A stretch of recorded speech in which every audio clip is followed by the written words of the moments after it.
Oh, good evening, good afternoon, good morning, wherever you are in the world. And it's that time of the week where you have to suspend reality, suspend the concept of time itself and in lead location, because it could be any place, anytime. What you know is that it's Cocktails and Conversation with me, Nick Luck, Britney Eurton in Del Mar in her new rental in Solana Beach. Britney, how are you? I'm good, but Mark, how much did you miss that intro? We were talking about it 2 weeks. Oh man, Nick, Brittany did a fantastic job. But yeah, there's something about your wit, your drama. I don't know what it is, but it's not really Breeders' Cup Cocktails and Conversation without that intro. So great to have you back, bud. Well, I'm sorry I missed you. I think it was 2 weeks ago was the show that I missed, wasn't it? And I was away with my family just for 3 or 4 days at a place called Center Parks, which we have in England, which is like a big sort of family entertainment park with tons of stuff for kids to do, and you cycle everywhere. And I do all the sort of things that would have made me feel quite quivery about life when I was in my 20s, and now I'm in my 40s. I just have to suck it up and get on with it. Do we have photos of this? I would love to see some sort of, I want to see proof of what you've done. Yeah, I can probably deliver you proof of me on the aerial adventure and going across lakes on a zip wire and things like that. So yes, relaxing, not so much, but very enjoable. So nice. Nick, are you into roller coasters or anything like that? For some reason, I'm not sure if I can picture you screaming on a roller coaster. Mark, you must have found this with yours. You face your fears. Yeah, you wouldn't. Yes. Wild horses wouldn't have dragged me onto a roller coaster at any point during my childhood or my youth, and now I'm on them the whole damn time. So hey, listen, enough about me. How are you guys doing? Brittany, how's Del Mar treating you? You've only been down a week? Only been down a week. Went to the Haskell, came back. Obviously, we'll talk about that a little bit today, but it's beautiful. I mean, today is honestly picture perfect weather conditions outside, but it's been a little bit overcast and foggy, but I'd say the horses probably love that a little bit. So last week was great. We're gearing up for another week starting tomorrow. So we have a full week, Thursday through Sunday, beginning tomorrow, and 2 winning your in races for the Breeders' Cup, including the grade 1 being Crosby, which is a win and you're in for the Breeders' Cup Sprint. That's on Saturday. And then Sunday, the ladies take the stage in the grade 1 Clement Hirsch, which is a win and you're in for the distaff. So we've got an exciting weekend coming up. Yeah, for sure. And obviously going to be more significant this year because it's at the home track, and these trials at such a track that does tend to favour specialists. Very important. We've had a win and you're in today here as well at Glorious Goodwood, a rather soggy Glorious Goodwood. Where the terribly named alcohol-free, something this program is most definitively not, was the winner behind that name. Do we know? Was the winner of the Sussex Stakes. Do you know? I don't know what the story is, and she was bought rather than bred by her owner Jeff Smith, and that's her 3rd Group 1 victory. And she beat Poetic Flare, who was so impressive at Royal Ascot as well. It was a battle of the Royal Ascot 3-year-old mile winners, and she came out on top.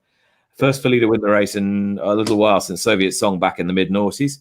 And she gets an automatic berth for the FanDuel Breeders' Cup Mile. So you think she'll come? She might do. I mean, it's not beyond the bounds of possibility. I wouldn't have thought. She's one thing she doesn't lack is tactical pace. She's a fast miler, so I'd love to see her come to Del Mar. But they're thinking of upping her in distance next to 10 furlongs for the Juddmonte International, which of course is also a win and you're in, but for another Breeders' Cup division. Mark, how's things in Brooklyn? Everything's good. Nick, I was going to say that's actually good timing with alcohol-free because we're going to be talking about prohibition today. Little segue. So we're going to be talking about the alcohol-free years here in America. So I'm really excited for our cocktail coming up. But yeah, I'm doing well. I'm trying to get myself back out there, starting to look for some in-person bartending jobs. It seems like it's the right time. So really excited to be back behind the stick, as they say, as opposed to the island here in my apartment, although I love this bar too. One of the benefits of this bar is I get to have the drinks afterwards, but I'm ready to get back out there, so starting to kind of get back in the swing of things. So you'll have to let us know where you end up, and also, did you get a haircut? Because it's looking I did. Short. Thank you so much. I did. This is like my 3rd haircut since March of 2020. Typically, I try to go once a month. I think my barber thinks I'm dead at this point. But no, I'm trying to freshen up a little bit, and of course it's summer and it's hot, so you got to go a little bit more streamlined, more I don't know, aeronautic. I don't know. Is it called short and tight? Like, I know it's not short here, but it's like tight here. Like, what are they? I don't know. Yeah, there is something like that. I think short and tight, and that's typically my go-to. I kind of like it shorter on the sides and the back, keep a little length on the top there. But my barber I found out after I sat down that he was 19 years old. It seemed like he was pretty green as far as cutting hair, but I put my faith in him, and he did a great job, I think. But I don't know. Well done. Let's take the comments. I don't know. Well, on to Mark's barber. If you want to make comment on Mark's hair, then you can do so. You don't feel like you have to, though. High and tight. High and tight. High and tight. That's it. That's what it's called. High and tight. I'm passing no further comment. I've had a question asking where I am, because obviously I'm not at home. I'd really like to lie and say that I'm covering the Olympics from Tokyo, but I'm not. I am covering the Olympics off tube from the BBC's headquarters in Media City in Salford in the northwest of England. So, which is where all the commentary team are based, a bit like, so Randy Moss is in Stamford doing the equestrian. I'm his counterpart for the BBC, I suppose, doing dressage. Team USA did extremely well yesterday. Yeah. A silver medal in the team dressage. Best finish for the USA since 1948. I mean, just speaking of Olympics, because I know people around the world are tuning into it. What do you make of it this year, having covered it? There are no fans there. I know you're obviously based here, but what is it like for you? Because it seems quite different. You still feel the excitement from the athletes, but it's just not quite the same as in years past for obvious reasons. Yeah, I mean, I think with the horse sports, I don't think the difference is quite so significant. It probably will be when you get to the final stages of the show jumping, where you really kind of need that crowd to be buoyed. I think it'll make a big difference for track and field athletes, won't it? I would have thought. Absolutely. And you notice it in gymnastics and swimming, especially. And the pool, especially with that intense atmosphere in the pool. But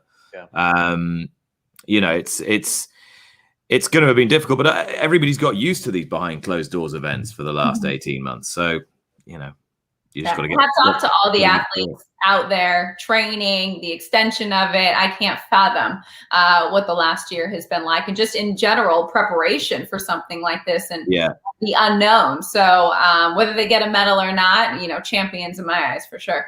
Yeah, the only thing I would say is that the medal winning performances you've seen so far certainly don't seem to have been the sheer joy doesn't seem to have been significantly diminished by there being a lack of a crowd. And I hope not. It shouldn't be for them. They've worked so hard to get to this moment in time, though it was extended a year. I hope they celebrate and enjoy it as much as they would if there were fans there and if it was in the correct year. So anywho, we could go on with that for a while. Mark, what are we making tonight? Prohibition is the name of the game? No. It is. No, the alcohol free. No, we are making the 12-mile limit. But let's figure out how we get there. So, I've spoken about prohibition a couple times on this program, but I don't know if I've ever gone into the details of how it came about, what it actually entailed. I mean, we know like the broad strokes, but essentially prohibition was a result of a movement called the Temperance Movement, which was a social movement that really kind of gained some traction in the late 19th and early 20th centuries. Now, the whole point of the temperance movement was drawing attention to the negative effects of alcohol consumption, particularly its effect on personal health and family values. Now, a big focus of that movement was lobbying for legislation that could actually restrict alcohol consumption in the United States.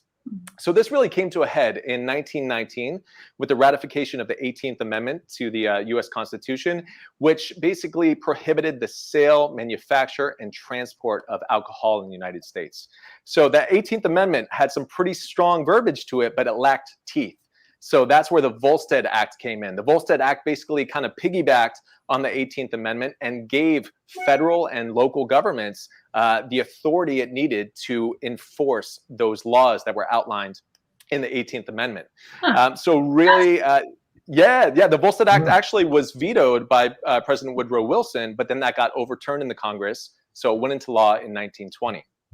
So really from 1920 to 1933, up until its repeal, the 18th Amendment, we were stuck in this situation where basically federal and state governments had very clear marching orders on how to deal with any infractions for these new laws. But that's inside the boundaries of the United States. What happens if you hop on your sailboat and you got a couple bottles of whiskey and you sail out into the Atlantic? At what point do you stop worrying about the Coast Guard pulling up and dragging you back to shore and putting you in jail? Well, there's an answer to that. You don't see anything. Around about, exactly. Bermuda? Bermuda. 12 miles off from shore, you get to international waters, and that's when the laws of prohibition would no longer apply. So the cocktail that we're making today celebrates that milestone, that marker. And it also sort of turns up its nose at the laws of prohibition, which were being widely disregarded anyway, because it's a very strong cocktail. So this 12-mile limit cocktail involves cognac, whiskey, and rum, as well as some lemon juice and grenadine. I know, Nick, you're going to say it sounds like a headache tomorrow, right? Well, it'll put hairs on you. It put hairs on your chest anyway, Mark. Yep. So that is our cocktail for tonight. I'm really excited to show you guys how to make it. This is another great example, just like the Vieux Carré that we made a couple weeks back, of splitting the spirit base to add some more depth and complexity to the cocktail. So let's take a look at how we're going to build this. So you are going to need some cognac, some Maker's Mark bourbon. You could do a light rum, but today I'm actually going to be using a really nice high ester Jamaican rum, Appleton Estate, as well as some lemon juice, fresh lemon juice, of course, always better. Bring everything on the bar cart, just the kitchen. Everything. This is kind of like a Long Island iced tea. You know, one day we're going to do a Long Island. I'm going to make it happen. And some grenadine. Now, we've made this before for a number of cocktails. Remember that homemade grenadine is pomegranate juice that's been sweetened with sugar, and you have the option to add a little orange blossom water to that. But it's nothing like that red dye number 5 stuff. This is a true grenadine pomegranate juice as the base. So we're going to start off with ½ an ounce of cognac. Here, again, you can use Courvoisier. You could do a little Hennessy, whatever you have around. It doesn't need to be, and it shouldn't be, you know, Louis XIII. We're looking for something that's a VS or VSOP in this cocktail. Of course, we're going to want some Maker's Mark bourbon. Traditionally, this cocktail would be made with rye, but I always say it, we love our Maker's Mark here, so we're going to add ½ an ounce of that. Why with rye instead? Is that just traditional? A lot of those cocktails from that era would be with rye because it was really more popular during that time. So most Prohibition era cocktails, and before then, you would see rye whiskey. The traditional Manhattan, for instance, is rye, not bourbon. So then as bourbon became more popular in the mid-20th century, that's when we started to give people the option, would you like that with bourbon or rye? And these days I kind of ask people so I can kind of avoid that whole issue. We're going to do ½ an ounce of our Maker's Mark. 2 out of 3. Wondering, yes, it is Wednesday. Some people were like, is it Thursday today? No, new day, new time, same great cocktails and conversation. But so it's still not too early for a happy hour. Wednesday is kind of, you know, it's hump day, but we're kind of leaning over to the end of the week. Exactly. Let's add some rum. We're going to add an ounce of rum. So this rum is a little bit more than the cognac and the bourbon, but it kind of makes sense because this is a seafaring cocktail. So oftentimes nautical themed cocktails have rum as the predominant spirit in the base. All right. Nick, when are you and I going to start making cocktails again? Soon. I feel like I need one, to be honest. Yeah. Should I just get one up from room service now? Yeah, for the hours that you put in, yes, you should. What would happen if you actually ordered a 12-mile limit from room service? Do you think you would get it? Shall I try? Yeah, I think that would be fantastic. Go right now while he's finishing up the cocktail. Yes. Yeah, and they'll say, "Oh, well, I could just read the ingredients to them. Can I have an ounce of light rum, ½ an ounce of Maker's Mark bourbon, ½ an ounce of brandy, ½ an ounce of Real Grenadine?" Yes, that's Real Grenadine. That is pomegranate juice that's been sweetened with sugar, and you have the option of putting orange blossom in it as well, and ½ an ounce of French lemon juice, please. Yeah, you're gonna wonder why they didn't make your bed tomorrow. Yeah. I mean, it all comes as part of the service in the Media City Holiday Inn. All right, guys. So we've added a ½ ounce of lemon juice and a ½ ounce of that grenadine, as you heard Nick say. So to recap, 2 ounces of total spirits, but we're doing 1 ounce of rum and a ½ ounce each cognac and bourbon, and then a ½ ounce each fresh lemon juice and our homemade grenadine. Let's go ahead and shake this up with ice. Oh, shoot. Should list off, I mean, you would be talking for days if you listed off our special guest, Flavien Prat. Accolades. Oh, we will be. There's a lot of them. The unfortunately named Greg Messmore says Britney Eurton, absolute perfection. Greg, you can't help your last name, but you can't fault your judgment at the same time. There goes Mark doing his thing. Just trying to open this shaker. Oh, we've been off a couple of weeks. What's going on? I don't know. Sometimes that seal is tough to break there. But we're going to go ahead and fine strain this. Now, this is a little unusual. Instead of going into a cocktail glass, this drink traditionally is strained, so served up, but in something like a highball or a rocks glass like this. I like to think that's because this is no business. Or, well, it is business. It's no frills. This is meant to celebrate the fact that at that mile limit, you could have a nice, strong drink and not worry about those pesky laws of prohibition. So we're really not going to do too many fancy things to this, but a little lemon twist won't hurt. So the only thing is, Mark, I'd want to be on terra firma if I was drinking that. I don't want to be at sea trying to get a 12-mile limit down me. Rocky. I mean, you would definitely have to develop your sea legs for that one. But this is our 12-mile limit cocktail. Let me show you here. She looks really nice, color. Yeah, that looks and delicious.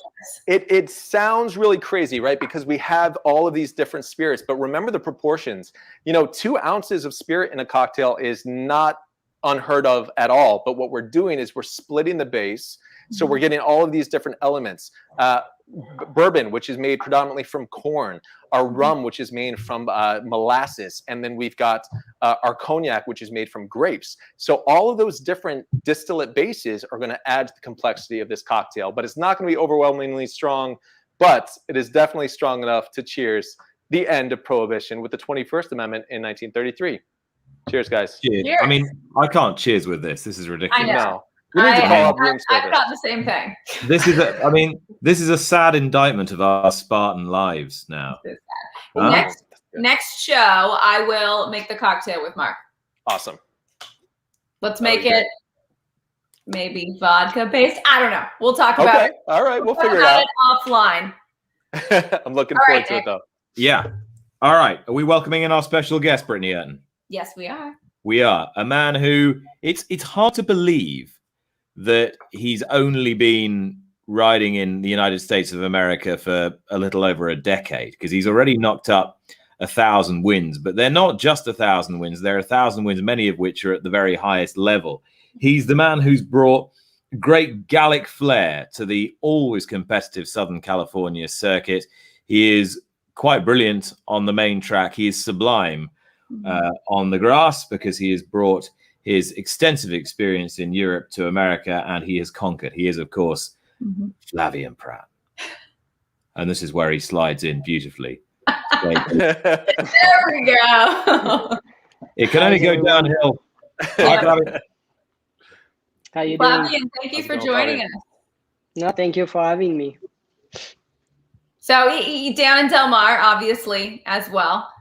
With me as his leading rider currently. But for those that don't know your backstory, Flav, do you remember the first time you got aboard a horse? Whoa, no. Were you a young child? Yeah, I started riding when I was really young. Not horses, I started with pony, but I was probably like 5 or 6 years old, I'm guessing. Yeah, start pretty young, and horses maybe around 11, 12, somewhere like this. Did you know at that time that you wanted to be a jockey? I mean, was that always the plan? Yeah, I always that was my dream when I was a kid. Since I'm maybe 3 years old, I want to be a jockey. I always been around horses. Always carry a helmet and a whip with me, and I was on every racetrack in France, and that was just what I want to do. I'm envisioning baby Flavien Prat right now, or just like the young kid walking around with the goggles, that you see at the track, that are just envisioning being a rider when they're older. Yeah, that was exactly that. I had the goggles, the helmet, and I was walking around on the racetrack. Flavien, your father trained as well, Frederick. Just tell me a little bit about where you grew up in France and sort of what tracks you would go to and sort of what life was like growing up. So my dad is a harness trainer, not thoroughbred. Grew up in the south of Paris, probably like 30 minutes from Paris, and was most likely going to Vincennes, which is a racetrack in Paris for the harness. And yeah, that's pretty much what I was doing. Just going to the races with my dad, and I was our house was part of the stable, so always been around horses. You know, I was pretty much 24-hour with horses, and that's how I get the virus, I guess. And that, I mean, for people who don't know, Vincennes is a huge deal in France, right? The trotting track. It turns over just a massive amount of money on the parimutuel. There's million euro races there, and it's massive, isn't it? Yeah, it's the biggest racetrack in France and probably in Europe. Harness are a little bit bigger, I will say, in Europe than here. But yeah, Vincennes is like, it's pretty much the biggest racetrack for harness racing. Yeah. Have you ever? I mean, were you ever a driver? I mean, did that ever cross your mind?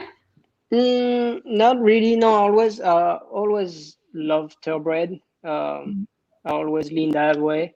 But that's how I started. I was riding harness racing, and I was that's how I became in love with races. But I did a little bit of beef, so I did some pony races, and at one point I had the chance to do some races with harness as well, but it was not official. It was just with kids of my age. I always wonder, because for those that grow up in racing, some expect the children to follow in line perhaps, or some push them away entirely. So how supportive was your dad of you wanting to not only be in the industry, but ride? Really supportive, but when, obviously they knew I want to go to the thoroughbred industry. The only thing is when I say, because there's a school in France for jockeys, and when I say I want to go to the jockey school, I was around, I think, 13. He said, okay, no problems. But he said, before you do that, you're gonna go to a barn and you're gonna see if you really like it. So I went, I think, twice in the winter.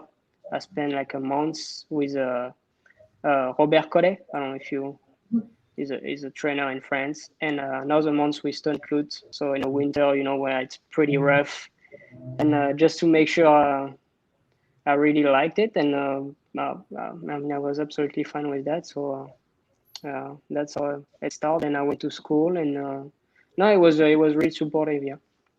But now he enjoys the Southern California sunshine. Yeah, absolutely. No, the winter in France it can be pretty rough, yeah. I can't imagine. And Flavien, was that? I mean, I sort of remember way back there was a chance your career could really have taken off in France. What was the turning point that made you leave there and go to California? Well, as you said, I think there was a turning point, and it didn't happen. So I thought it was the right time to move. I was I think 22 at the time. I had no kids. I think it was the right time, and I felt, prior to moving and staying in California, I came a few times, so I kind of knew what to expect. I knew the place, and really like it. So I thought, well, it's time to move on and do something else. And was that because in France at the time you had a lot of these jockeys who weren't that old, but they were very well established, and they had all these big jobs sort of tied down. So the Soumillon, Christophe Lemaire, Stéphane Pasquier, they sort of had it all. They had it all wrapped up. Yeah, well, yes, but I mean, I was best apprentice, and after once I lose my my allowance, then it was really hard. I went back to reality because I had success quite fast. Yeah, like I say, when I lose my allowance, it was really hard. I had to go across France every day and find some rides, and but step by step we I finally had some success. I won a few stakes races, and then I got a second call for the Vertemer and Frère, which was good. Then I was able to win my first grade one over there for them, and I thought at that point, it could, like you say, it could be a turning point, and it didn't really happen. And I just decided to move on. Yeah. It's so different than in the States. You say second call. So there's first call riders, second call riders out there. Do you find that the way things work in America, because I know how different it is in Hong Kong, you don't even have an agent, is a little bit easier or more helpful for a rider than say in other jurisdictions or other countries? Well, I really like the way it is here. In Europe, everything is, everybody has a contract, and you first call or second call, and there's not much. If you don't have any contract and you don't work for a big team, it's a lot harder. I mean, you just get the rest, and the rest are not that good. But so yeah, I think here there's the market is a lot more open, and you can find rides easier. You get more opportunity. I mean, you can see. I came 6 years ago, and when I came, Mr. Mandela gave me a chance right away, and I had a chance to ride some good horses, right from the get go. I love Mary Jane McKittrick. She says France's loss is America's gain, and I couldn't agree with her more about that. You mentioned Mr. Mandela. How did that initial introduction happen? How did you two get connected? Because still to this day, I mean, scoring on United recently, he's been a firm supporter of yours. Yeah. So what happened is at the time I was second call for the Vertemer and Frère, and Mr. Mandela trained for them here. And so I asked them if I could, come and maybe ride in the morning for Mr. Mandela. And so they helped me out, and I got in contact with him, and I came to winter, I think for 2 months. Spend some time, in the morning, training horses, see different approach. And that's how it started. Prior to that, I was going with I did 2 winter with Leonard Powell, which is a French trainer. So it was, a lot easier for me to communicate. But I felt at one point I want to, just be on my own, and I didn't speak any English at the time. So I thought it was good to, be on my own and kind of get lost out there. Fair assessment. How hard was it initially, the sort of the socially and culturally, not being able to speak the language particularly well, and just somewhere completely new, completely different? Did you find it difficult, or are you someone who's quite good in your own company? It was hard. It was quite hard.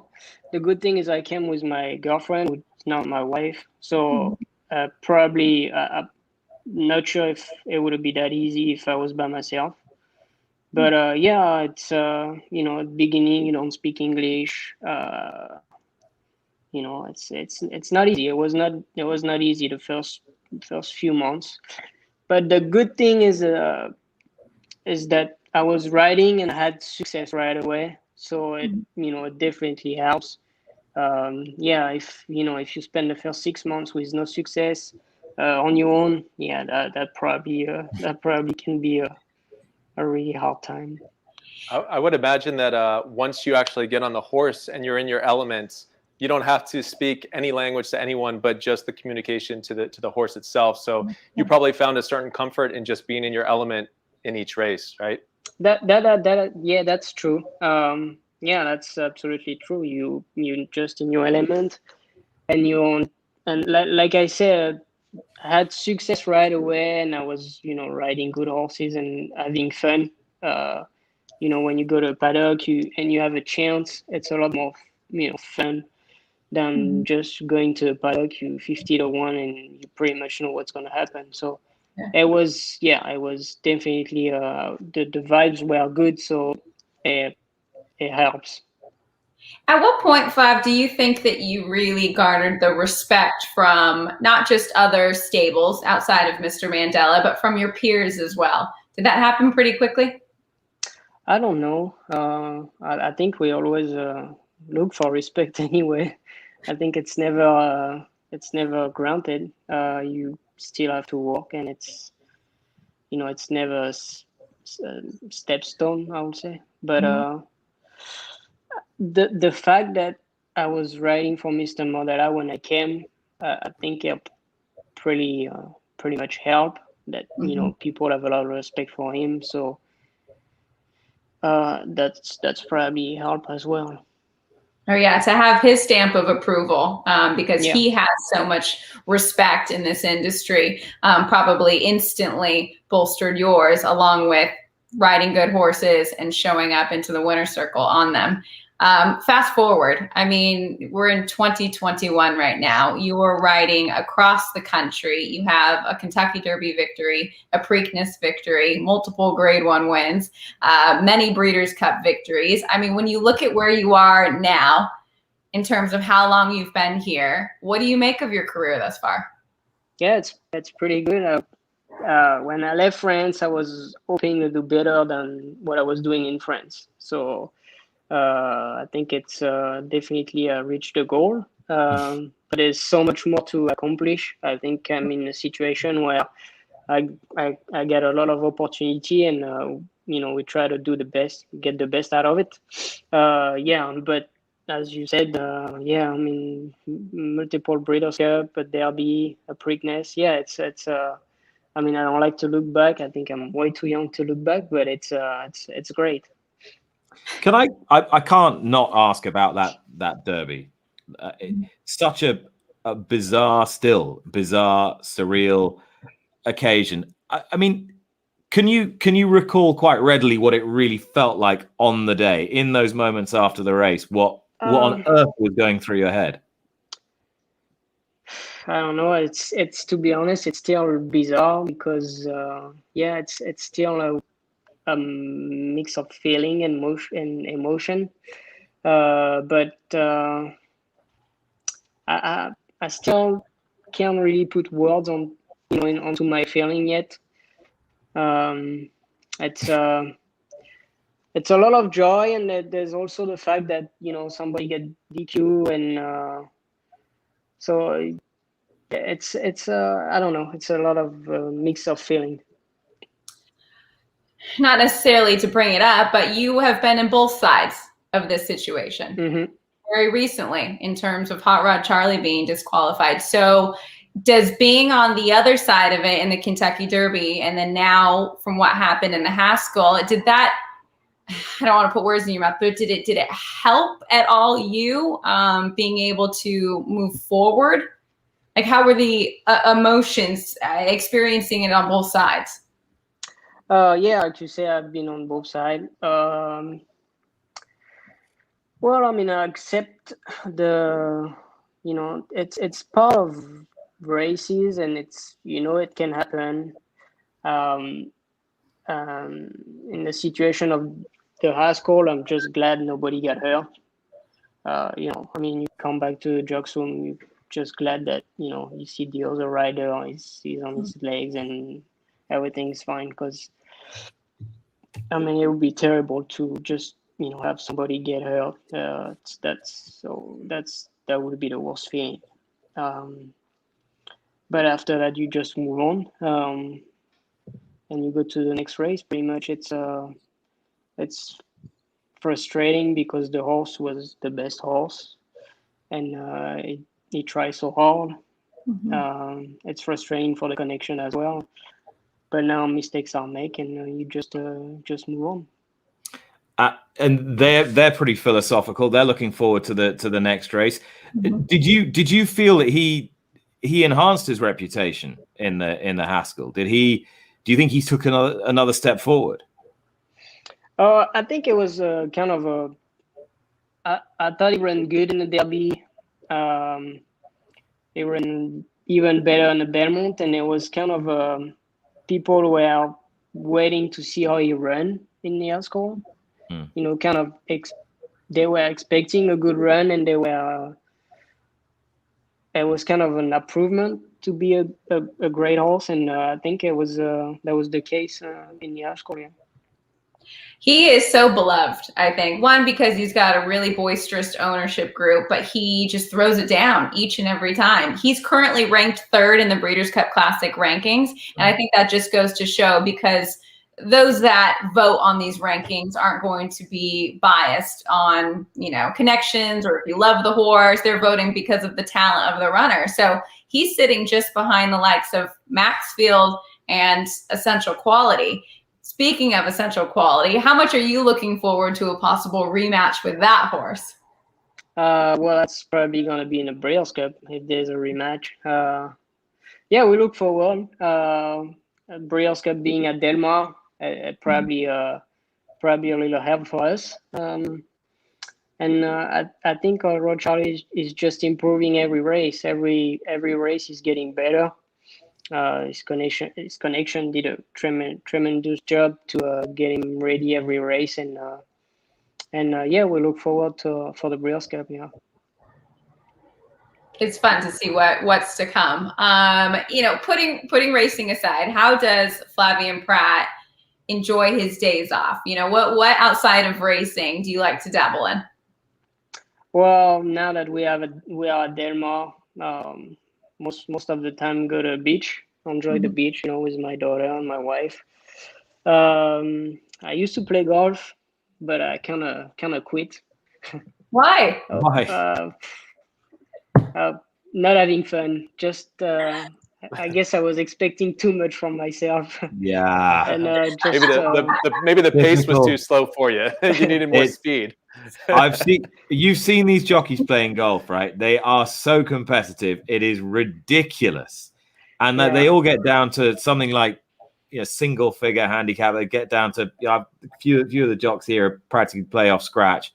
And they're so competitive. And are you one of these people, if you're not just nearly the best at it, you don't want to do it? Yeah, no, to be honest, I'm far from being the best at it. That's why I stopped.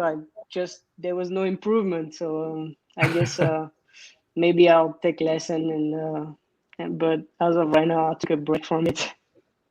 It's fun to see the and especially last summer where we saw a really strong competition between you and Umberto Rispoli, who that year had moved his tack over from Hong Kong. But you guys also work out together. So how much is I think that other, you know, men and women in the jocks room help you become a better jock? Yeah, I mean, the fact that Umberto came, I definitely improve my riding skill. I think I kind of step up my game a little bit, and it was good to have a good competition. I thought it was a really nice meet, and hopefully we can do the same this meet. It's always good to have somebody to push you and get you out of your comfort zone. That's for sure. It was fun to watch, but you know, honestly, Flav, you'll want to run away with it, right? I mean, that's what you're kind of currently doing. Yeah. You mentioned, and because your lovely wife Mano was nice enough to send me over a few photos, and your love for horses has been quickly passed on to your daughter Elena. Here's the whole family here at the racetrack, but we've got such a wonderful video and photos of her. Just tell us a little bit about your daughter and how quickly she's attached herself to these thoroughbreds. Well, she really loves horses. Not sure she's a big fan of races itself. I think as of right now, it's more the horse. But yeah, she really enjoy being around horses. That's Crosscheck Carlos is a retired thoroughbred that my wife is riding, and sometimes Elena as well. So yeah, she really love horses. You should see in the apartment right now we have about 20 toys of horses, barns, and you can't even imagine. Flavien, you've got. It sounds like you've got a wonderful family life in California, and you've put your roots down there. From a professional point of view, is that where you see yourself forever? Could you ever see yourself moving anywhere else to base yourself? As of right now, I'm really happy where I am. If I need to move somewhere, I will. But like I say, as of right now, I'm really pleased with my situation, and I don't see any reason to move. Brittany, you don't need any. You don't need anyone else on this show to endorse that view, do you? No, not at all. I mean, I asked him, I saw Flavien in New York because he's been writing quite a bit for Chad Brown, which we all know is a huge barn to get into. And I said, will we be losing you to, and I say we because I'm on the West Coast, to New York soon? And he said, not yet. So I'm going to take that for as long as we can because Flavien is such a fantastic addition to this jockey colony and has been for years. So we'll try and keep you out here. You know that. You know, if you were a really, not that any do, but if you were a really cheeky journalist watching this show, of course, you'd write the headline in tomorrow's DRF or whatever, saying top jockey Prat refuses to rule out move to East Coast. No, refuse to quash speculation. I mean, life is so good in California. The weather's so nice.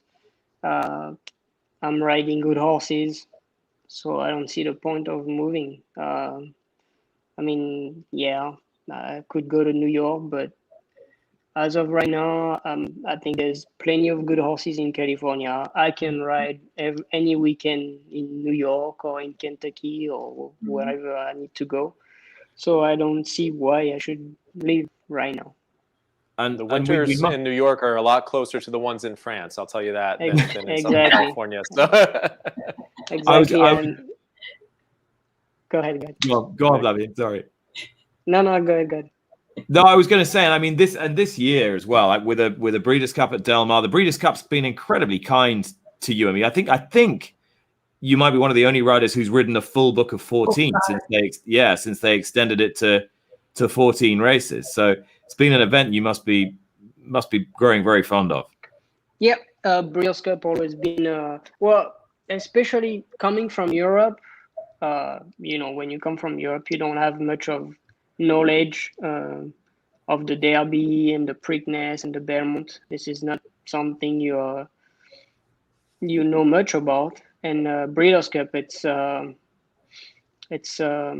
what you know. It's everybody from Europe wants to run in a Breeders' Cup. So yeah, when I came from Europe, it was definitely a big deal, and winning a Breeders' Cup was definitely a stepping stone and a goal. Yeah. Mm-hmm.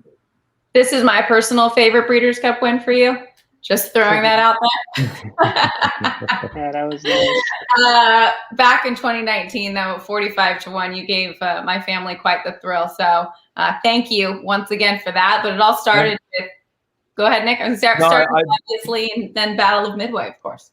Brittany, I just wondered if there was any footage of maybe any members of your family watching that race. I'm not sure, but we can save that for another time. We are so behind, Flavien. We have this new rundown. We're trying to shake the show up a little bit, and we've got this new segment called Rapid Fire Questions. Okay. So fans have sent them in. Nick and I are going to go back and forth, just asking them, and you can answer them in a rapid fire way. So it sounds dangerously like production, this, doesn't it? It does. Well done. Yeah. Okay, so we've got the timer, and Nick, you're starting. Yes. All right. Yeah. Okay. Go. With all the spotlight on you for 2021, how do you stay focused and remain a level-headed jockey? Stay away from Twitter. Smart. Favorite horse you have never ridden? Franco. Favorite horse you have ridden? That's a tough question. I would say Battle of Midway. Battle of Midway. Oh, I like that answer. Yeah. What do you like to do in your spare time away from the track? We covered it a bit, but golf, beach, and that's about it. Okay, what's your favorite pizza topping?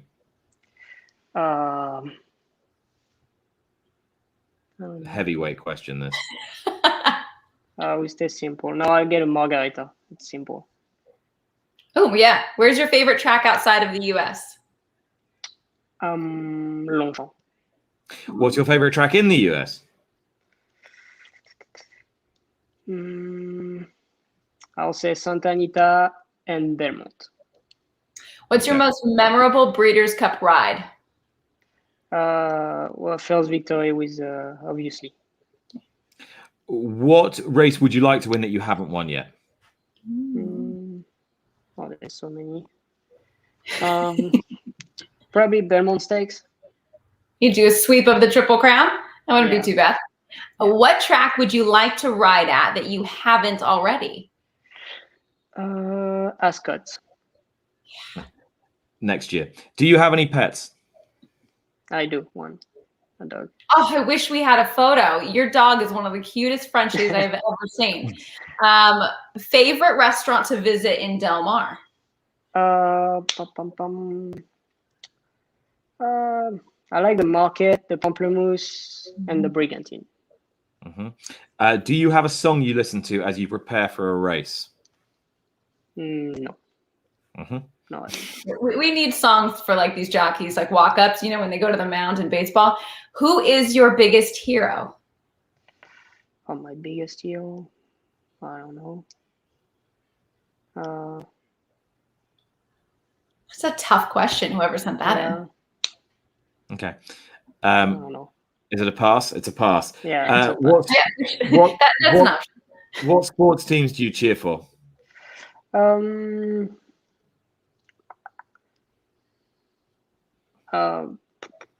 I would say basketball. Any particular team? Lakers, Clippers? I like the Lakers. Right answer.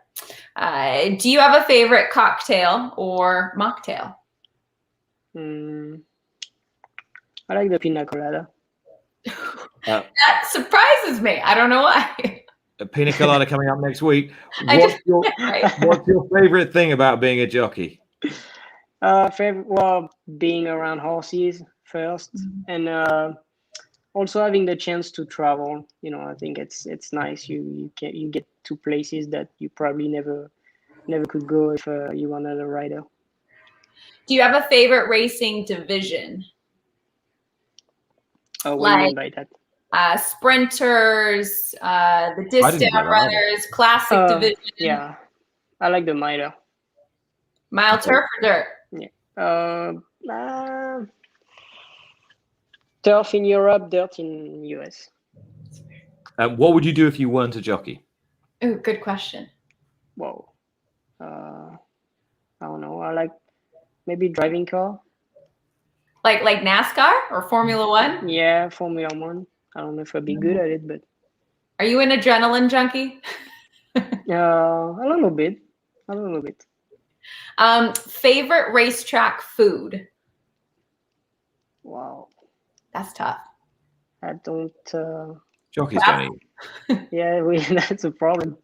I don't know, Del Mar. Favorite thing to do before a big race? Maybe looking at the peepees. Past performances. How do you celebrate your big win? Big wins. Usually a glass of champagne. What kind of champagne? I'm just adding a question to that one. What 15 kind? seconds left. Veuve Clicquot. Okay. Good choice. Tell us a fun fact about yourself. 7, 5. Oh, I don't know. I got gray hair. 29. That was great. So we are one final question that we're going to ask all of our guests from now on. No time limit on this. If you could have dinner with anyone in the world, who would it be, alive or dead? Mm, you in the racing industry or anybody? I think anybody.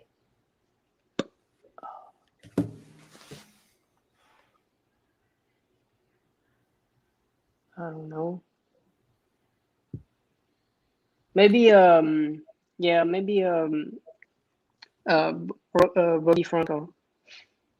Bobby Frankel. Yeah. Mhm. Interesting. Well, on that note, I think we've. Do you know? I think we got through every question bar one, Britt. We almost did. I think there was one. There was one we missed, and now I don't know where it went. Oh, it was, if you had a racehorse, what would you name it? That was the only one we didn't get in our 5 minutes span. It's a rubbish question. Sorry for whoever asked it. Can name the horse Pina Colada. Here we go. Yeah, there we go. There we go. Thank you, Mark. Gotcha. Of all the responses, I think that was the one that surprised me the most. I wasn't expecting Pina Colada. I don't know what I would have guessed. You inspired me, though. I want to do that next week. Are you game for making that with me, Britt? I don't know. Do I need a, yes, I will. Yep. Okay. I love a All Pina right. Colada, but for today's special guest, sure. I will try. Awesome. Flavien, I can't thank you enough for joining us. I know that we kept you longer than we had said we would. So we appreciate it. Thank you for having me. It was nice. So much to talk to you about. We just scratched the surface barely, right, Nick? Flavien, I mean, an amazing career already in North America in such a short space of time. We love watching you ride, bringing so much style to the game. And fingers crossed, I get over there and see you in action very soon. Thanks so much. Thank you very much. Thanks, Flavien. Good job. Flavien Prat, naturally gifted man. Unbelievably talented. There was, and it is fun to see because we do have so many more jockeys that have come out west, especially for this Del Mar meeting, to see each of them plying their trade, also talented, and how tactics are becoming increasingly important because they're all so intelligent. They're all making the right moves. So what does it come down to try and beat one another? Obviously the horse, but it's just been a really fun jockey colony to watch, especially as of late. Yeah, and I think his sort of modesty and charm conceals an intensity that, if you're still in your early 20s and you've been champion apprentice, you've got plenty of time. Yeah. To sort of establish yourself, give it a couple of years, but he wasn't going to hang around to find out. It was, I want to be the best. I want to ride against the best, and I want to be winning Grade 1 races rather than, claiming races in the provinces. So you've got to tip your hat to his boldness. Really, it was an inspired decision. And incredibly focused. He comes across as a very serious mannered man, but that's, I think, as to why he has been successful and reached the heights that he has thus far. He takes race day, game day, incredibly seriously. But then you hear him talk about the time spent with his family at the beach and, or working out with Umberto Rispoli. There's a great feature on that TBG did, and a lot of fun being had there as well. It's the dedication to the sport and to the animal, and you can hear it in everything that he had to say. Well, speaking of dedication to the sport and to the animal, Brittany, you have news of something that's very close to my heart because I chair the equivalent awards in the UK. Yes, this is my extra shot, a moment to highlight the unsung heroes of our sport. And this specifically is a moment where you can recognize those unsung heroes. It's the Thoroughbred Industry Employee Awards presented by Godolphin. And the main point here I really want to get across is that anyone can nominate anyone that works in the industry. But the nominations do close on August 2nd, as you can see right there. So let's hear from our friends pushing you to do just that.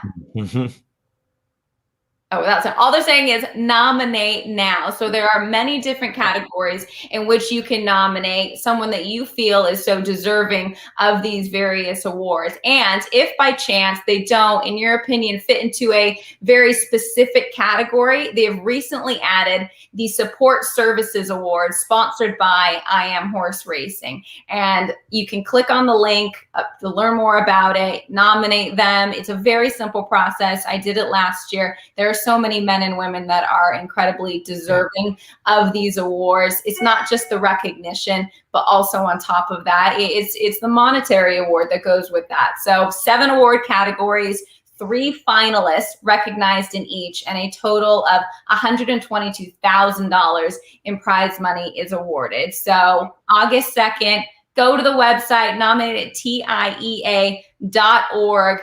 Anyone that you feel is deserving, and anyone can nominate. And from my own experience of this equivalent, I don't want to say competition, equivalent awards in the UK, that first round of applications is based so extensively on your citation. So if you are going to nominate someone, please do give it plenty of thought. What you write and how you write it does make a massive difference, because that's kind of sometimes that's what we initially have to go on, and we want to be sieving it down to the very best. So you will choose who the finalists are in terms of this award. I would be lying if I said I knew whether the TIEA worked on exactly the same voting system as ours, but they're both the same branches of the same awards for Godolphin. And the way we do it is we have there's 6 categories. We have 12 judges, and then 2 judges. So no judge can judge all 3 rounds. So you've been seen by as many judges as possible at some point. So because it's a small industry, you're bound to know people who are in it. So the idea is that it rules out any vested interest or whatever, or any special treatment. So if you applied for somebody else, you sift through your initial applications, or this is the way we do it. So if we had say 60 applications in one category, or I don't know, 100 applications in one category, we get that amount down to 10. And then we go 10 to 3, and then we go 3 to the winner. So my question is, for those out there that want to nominate someone, what do you look for in an application? What do you want to know about examples? You know, so if you're saying this person is great, I want to know why they're great. You know, if this person works really hard, well, give me an example. This person has shown more leadership than anybody else. Well, what specific examples always help. I mean, but I can't speak for your judges, and I don't know who your judges are. So. Well, and they change every year, of course. So also, if you nominate somebody and they don't happen to become a finalist or a winner of the award, you can nominate them again, because there are different judges for these categories each year. So just because they didn't get it one year and you still feel they are very deserving of the award, submit an application for them again. We get this every year, and you get trainers come up to me and say, I've nominated John for the last 15 years and you've given it to so-and-so who's only been in the industry for 7 years. And you have to explain, well, it's not always a long service award, you know. It's and I said, but just keep going, because obviously the race next year is not going to be the same as the race this year. You might win it. Yeah, of course. I mean, the newcomer award, there's probably so many people, especially that are just getting into the industry, that probably deserve recognition for all of their hard work. The leadership award, as you mentioned, is one of them. Dedication to breeding, dedication to racing, so many different categories. So nominate August 2nd, TIEA.org. And that is my extra shot for this Wednesday. Good stuff. I like it. I like it very much. Is that it for this week? That's it for this week. That's it for this week. Yes, right on time. Right on. Right on an hour. That was good. We need to mention that tickets are on sale for this year's Breeders' Cup. BreedersCup.com. Tickets are now on sale for Del Mar. And obviously Del Mar, it's not going to be like last year, but Del Mar is a smaller capacity by its very nature than a huge venue like a Churchill or a Santa Anita. So crack on and make sure you get your tickets. The next Cocktails and Conversation show will in fact take place on August the 11th. With pina coladas. With Yes. pina coladas. We're gonna make it happen. I feel inspired. Maybe some Jimmy Buffett in the background. We Palm should. trees. I'm gonna spice it up a bit. But yeah, if you want to make it with me, Brittany and maybe Nick, depending on where you're at, I'm sure you like a good pina colada. Love a pina colada, Mark, especially when it's your, especially when it's your pina colada. I'm gonna send you some little mini umbrellas. There we go. There we go. Oh, it was so fun to have the Three Musketeers all back together again. It is. A little umbrella there, bit of frosting around the little bit salty rim, and you can salty rim for a pina colada. And you can put the cherry in as well, Mark. You're salty enough. Yeah. Good. Excellent. We're back, everybody. We're right back with you. We're right back on point. All right. And 40 seconds over. That was fun. Nick, it's great to have you back. Yes, it is. It's like although Mark was very on point to take your job 2 weeks ago. No. He knocked it out of the park. Absolutely. I don't know about that, but thank you. Never again will I be drinking water on this show.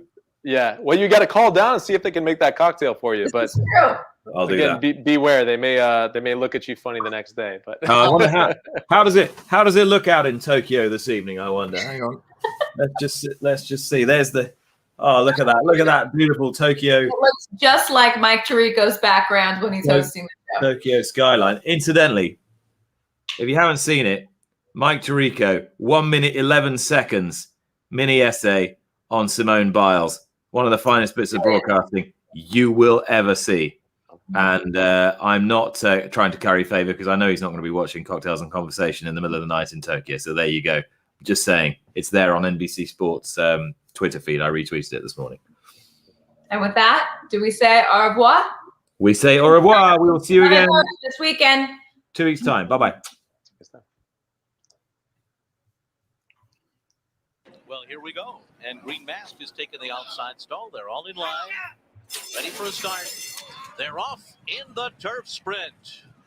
Celestine came out well. Carrar was off to a slow start. Mongolian Saturday's got speed, obviously. Now rushing through to grab the leader will be obviously to the front.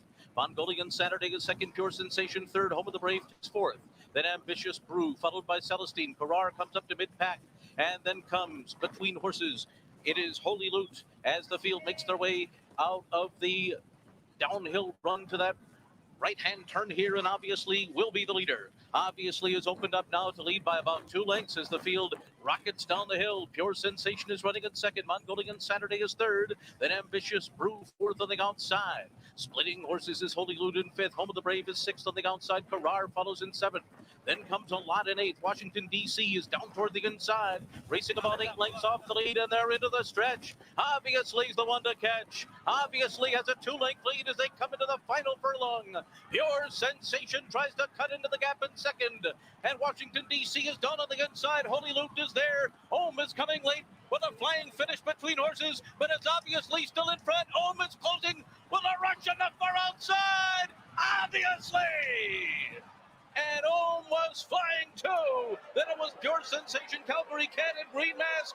And another wild finish here. The final time was just off of a Breeders' Cup record, 1:11.33.